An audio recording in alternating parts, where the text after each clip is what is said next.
ঐতিহ্যবাহী kinds bridge. এই ব্রিজটি স্থাপিত হয় 1933 সালে সুরমা নদীর উপর এবং ব্রিজটির দৈর্ঘ্য 1150 ফুট এবং প্রস্থ 18 ফুট। এই ব্রিজটি জনগণের জন্য খুলে দেওয়া হয় 1934 সালে।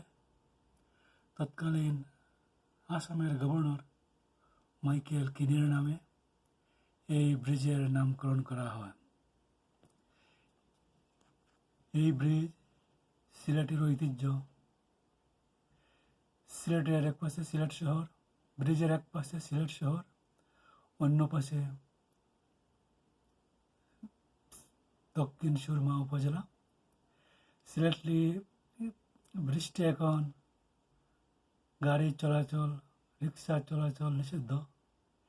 এই ব্রিজে এখন শুধু পথচারী চলাফেরা করবে। ব্রিজের পাশেই আলী আমজাদের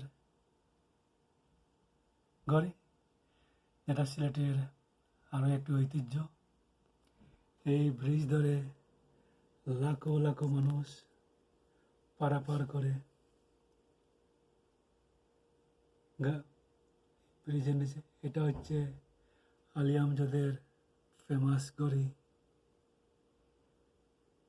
আলী আমজাদের গড়ি, খুব সুন্দর। সুরমা নদীর ওই পারে ট্রাক বলারা ট্রাক পার্ক করে রেখে দেয়। এটা হচ্ছে জেলা প্রশাসকের কার্যালয়। ট্রাক পার্ক করে রেখে দেয়, ভ্রমণকারীদের চলাফেরায় অসুবিধা হয়। আপনারা কিন্ডস ব্রিজে যাবেন, ভ্রমণ করবেন, কমেন্টে জানাবেন।